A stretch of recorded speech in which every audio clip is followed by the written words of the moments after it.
Well, Chelsea, just imagine stumbling across a slave cemetery only to learn you have a connection to it. Well, I was able to sit down with the great-great-great-granddaughter of former slave owner John Welch Prewitt, who established the slave cemetery. They deserve it. Absolutely. These people in these cemeteries that are just gone and forgotten, you know. For years, Eloise Prewitt has led the charge to rehabilitate the burial ground that has largely remained untouched. Over 600 slaves are buried here in the historic Prewitt Slave Cemetery in Northport. It overlooks Lake Tuscaloosa, a beautiful view. But what's not so beautiful is the look of this cemetery. As of today, you can see this historic cemetery is in bad condition. During the 1820s, slave owner John Welch Prewitt established the 2-acre burial ground on his 6,000-acre estate. Many of the graves are still open, headstones broken into small pieces or completely knocked off. Eloise Prewitt and I have a connection to the Prewitt Slave Cemetery.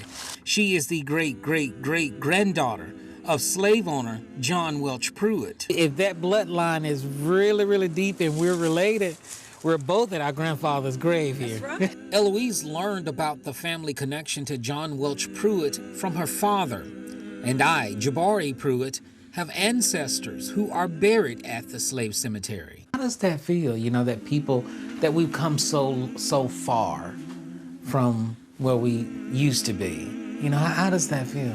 Oh, it feels good. And when I started the cleanup at the cemetery, I met so many people from Holly Springs, Pole Bridge, all in that area, you know. And we just really connected and became friends. The word mulatto came from slavery. It's a racial classification to refer to people who are mixed, black and white.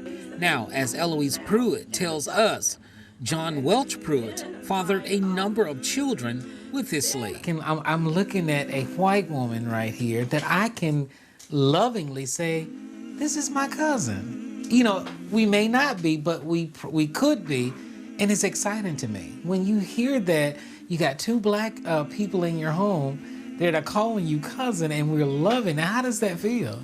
Well, it feels great. Willie Prewitt and I at the cemetery, you know, when we used to talk and everything, you know, and we said, you know, I said, boy, it'd be something, we need to do a DNA. Just across Lake Tuscaloosa sits the Prewitt-Hagler Cemetery. It's the final resting place for slave owner John Welch Prewitt. I just think it's really amazing that I'm looking at, first of all, a slave owner. Like me, Patricia Kemp is also a descendant of the Prewitt Slave Cemetery. My great-grandfather and my great-grandmother are both buried there, okay? And they also have, I also have records of their codes, because their codes put into the records on anyone that's buried in the cemetery. Patricia and Eloise have a very close bond. For years, they have treated each other like family. There's hope they may actually be related. And now, there are 3 Prewitts in the room. If you're white and you're a Prewitt, I hate to tell you, but you might be related to me.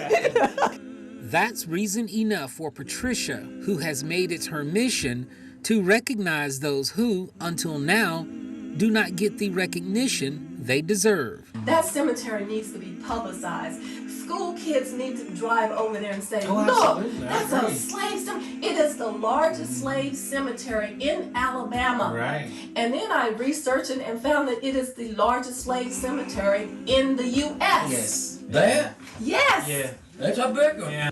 Patricia Kemp, Eloise Prewitt, and myself walked through the Prewitt Slave Cemetery, each of us bringing our personal history to the conversation. Patricia says she still can't come to grips with the words slave owner.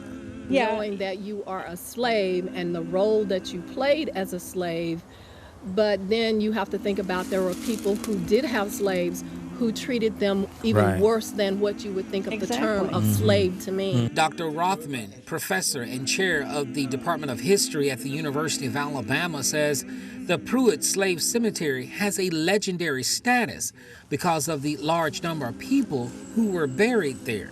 Prewitt, from what I've seen in census records, enslaved, from what I remember, about 100 to 125 people at a time. White people didn't tend to live in this area in large numbers until sort of the 1800s, 1810s at the earliest. And so thinking about, if there are 400, 500, 600 graves, it's impossible for all of those people to have been enslaved. Which meant, according to Dr. Rothman, it would have been impossible for all the slaves to be buried by emancipation in 1865. Rothman says formerly enslaved people sometimes moved. Some stayed on the plantation and worked in the fields for decades. And this is only one part of our story. We're working with local organizations to help clean up the cemetery, and Alabama Congresswoman Terry Sewell has backed a bill that will help preserve some of our places in perils like the Prewitt Slave Cemetery. We'll bring you that and much more in an upcoming special.